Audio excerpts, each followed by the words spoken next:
Hello, and thank you for coming back to the channel, or if this is your first time, welcome. So today we're going to be talking about Dharma and what is Dharma.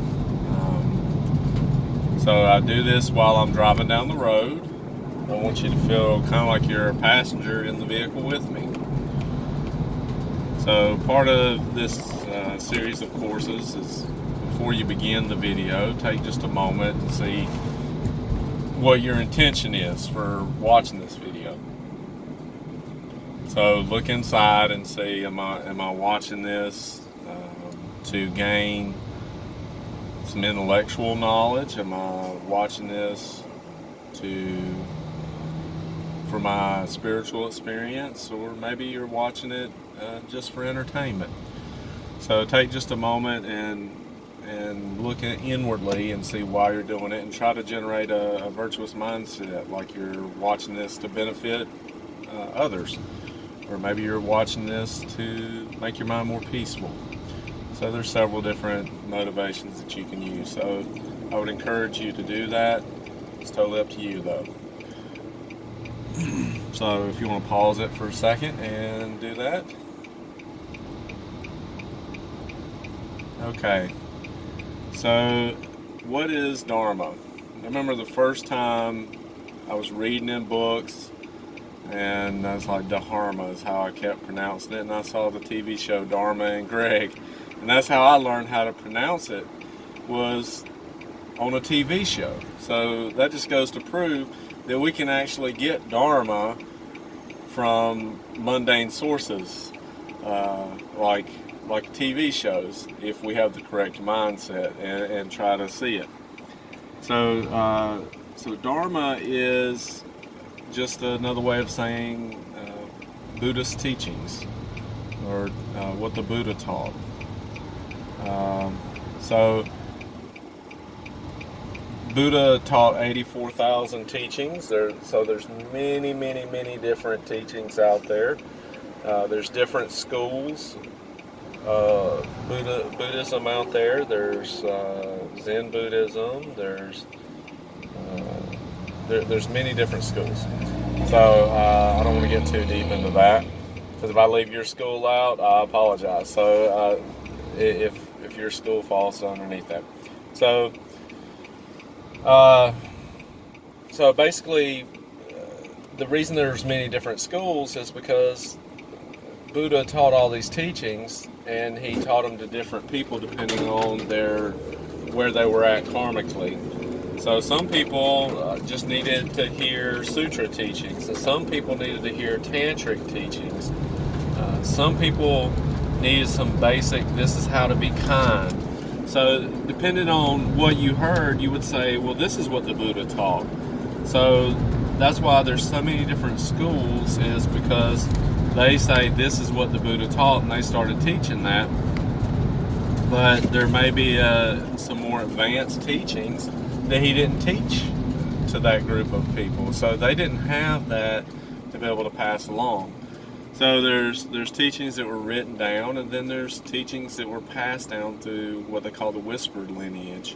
So it was passed down from master to student, all the way up to present day. Such teachings as secret tantra and so on and so forth.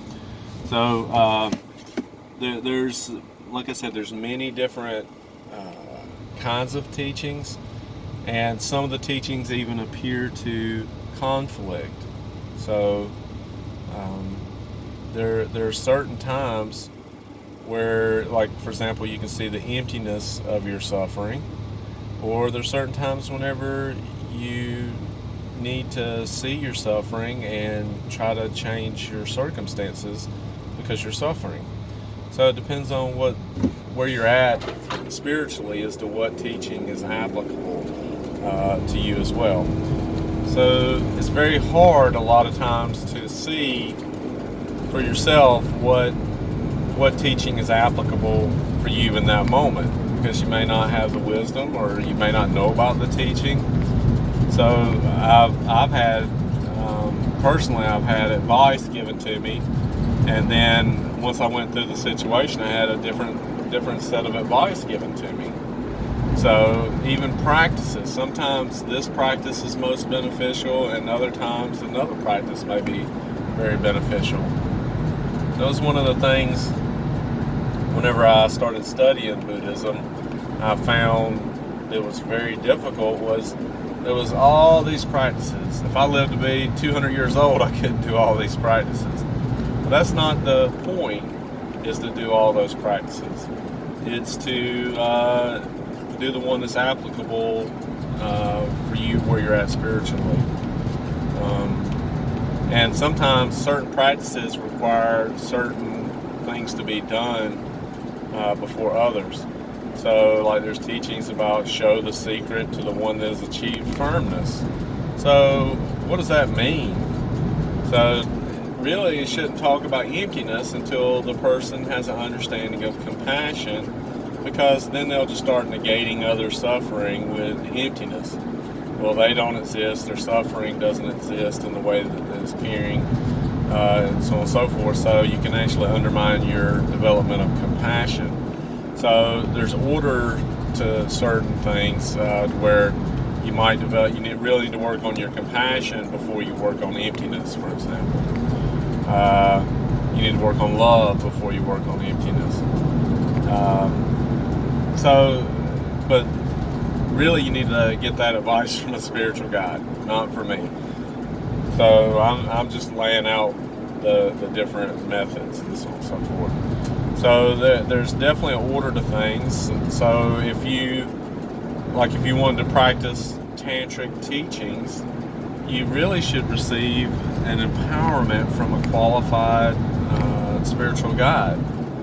So somebody that's qualified to give that empowerment, to pass along those blessings so that you can practice Tantra. So that's at least in my tradition, the one that I follow. Before you can practice Medicine Buddha, you should receive the Medicine Buddha empowerment. Or before you practice Hatha Yoga Tantra, you need to receive the Hatha Yoga Tantra empowerment. So there's a tremendous benefit not only from receiving the empowerment, but also getting the oral instructions that go along with it. And you can ask questions and stuff like that during the empowerment or after the empowerment with more advanced practitioners, people that have been doing it maybe a little bit longer. Whenever I received my tantric empowerment, you could write in questions, and there was a senior monk that read the questions and he tried to answer them. So I really think that's the way things should be done. They're designed to be done in a certain order. So I hope that doesn't offend anybody. But like I said in my intro class, I'm gonna try to give Dharma just straight to you, and you take away what you want to take away. So the divisions, there's a couple different divisions inside of Buddhism. There's Hinayanas and there's Mahayanas. So that's the division. There's Tantra and Sutra, that's a division. There's a Lojong practice. There's Lam Rim practice. I would highly encourage you to practice Lam Rim. To me, that if I had to say one practice, if you are a Buddhist and you're looking for one practice to really strengthen you as a Buddhist, to help calm your mind, to help get you closer to enlightenment if that is your goal, or liberation if that is your goal, I would say that Lam Rim practice is a very, very, very beautiful practice. It's a series of meditations and teachings. If you go through and keep doing this series of meditations, it will definitely you'll definitely see effects in your life. I don't know anybody that has put lamb rim into practice that didn't see benefits. So, I mean, I've met several Buddhist practitioners that have put it into practice, and you see them really grow spiritually. So I would highly recommend lamb rim, any kind of lamb rim teachings. Read up on them. I mentioned Joyful Path of Good Fortune. That's a big read, but in that book, he gives many different ways to meditate on each one of the meditations. So it's not just a single way. Sometimes people have issues with meditating a certain way, where if it's presented a little bit different, then it's more suitable for them. So I would encourage you to go through there and try those meditations and Joyful Path of Good Fortune. And like I said, it's definitely a larger book, but don't let that discourage you. I was able to get through it, and it was very, very beneficial. I would encourage you too not to leave out any of the meditations, even if you have an issue with it. For example, let's say you don't believe in, I don't know, compassion. I wouldn't skip over the meditation of compassion. Continue to add that into your meditation, and just get a feel for it, even though it may not have a strong draw for you, or if reincarnation is an issue for you, or looking at your own death. A lot of people have issues with meditating on death, meditating on their own death, but it's a very, very powerful meditation if you can just bring yourself to do it. Little by little, you keep practicing the lamb rim, and then you'll start seeing that the meditations reinforce one another. And if you leave one of those out, I believe that it affects your whole practice.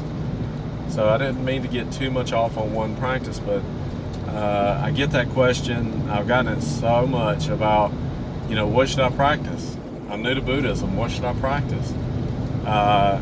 If you can start that meditation series, and then your meditation life is not stale. Your meditation life is full of vigor and full of energy, and it doesn't get old because there's 21 different meditations. So by the time you make it back to meditation number 1, then you're ready for it. And like I said, don't be fearful of meditations that you don't necessarily agree with. Just kind of give them a shot, and keep giving them a shot. And I remember there was one meditation in there that I had a hard time experiencing the feeling of it. So finding the meditation object, it was very hard for me. And it took a long time to be able to get to that point where I had just the smallest of feelings. But I kept hammering at it, kept hammering at it. Even though I didn't have that feeling, I just kept going through the motions with it, doing the prayers before I would sit down and do the meditation. Then I would meditate on it, and I'd go through my series, and I'd get back to that one, and didn't have any feeling for it. Just kept doing it, and then one day it all came at once, and I had a great feeling. I was able to see and hold the meditation object for a good while, just because I put it into practice. I went through those meditations over and over and over and over. And finally, like I said, it happened one day, and I think the same can happen for you. So just don't beat yourself up. Don't get discouraged. Don't think I'll never get this, because there's that little voice, that little me voice that just constantly nags at you about these realizations and stuff like that. And don't compare yourself to somebody else. Just because Bob or Jan totally get cherishing love or wishing love, but you don't have a feeling of it, that doesn't mean that you're a bad practitioner. It just means that you got different karma than them. Okay, so don't use dharma as a whipping post to beat yourself up. It is not. That is not the purpose of dharma. Dharma is to help you work through your karma and your issues, and get to a point where you can actually overcome your self-grasping and self-cherishing. I believe you can. I've heard it taught that dharma realizations come like drops in a bucket. Like you put a little drop, a drop, a drop, a drop, and eventually you look and the bucket is completely full. So you just need to, whenever you're meditating, look at it like you're putting in seeds into a silo, or you're putting drops of water and drops of realizations into a bucket, and eventually the bucket will be full, and you'll be able to carry around this realization with you at all times. So I hope this class has been beneficial. I plan on expanding on Buddha's teachings, because that's what you're teaching, a good bit more. But I just really wanted to impress upon you that even if you find something offensive, or you find something that you go, I really disagree with that, I would encourage you to try the meditation and just include it in with your meditation practice. And also, Dharma is meant to be practiced not just in the meditation room sitting on the cushion. Dharma is meant to be practiced everywhere you go. So there's the ability to be able to carry your Dharma that you realize in your meditation break, that feeling of wishing love. It's not meant for you to just turn it off whenever you go out of the meditation room. It's meant for you to take it out and then try to put it into practice. Say, I'm going to respond to this guy at work or this girl at work in a different way. I'm going to respond to her with a mindset of wishing love. And then, or whenever I'm driving in traffic, I'm going to respond to the people around me with the mindset of wishing love. And I think if you start doing that with your Dharma practice, you'll find that whenever you sit down in meditation, that the object comes to you so much more easy than it did before, whenever you're just sitting on the cushion and meditating. And then whenever you're done with that, you're done with your spirituality, and I'll see you again tomorrow morning. So you've got to, I believe if you want growth, then you need to practice other than just the bit of time that you're sitting in meditation. So this has gotten a little bit long, so I don't want to take it too far. I hope that all of you are experiencing an extreme amount of happiness and definitely some peace. And please definitely like and subscribe, and any comments, guys, please definitely comment below. I really look forward to getting some comments from people and being able to see what people want as far as teaching wise, and also see if they're liking something. If they don't like something, definitely communicate that, because I need to know to where I can benefit y'all better. So I hope y'all have a wonderful day, and see you next time.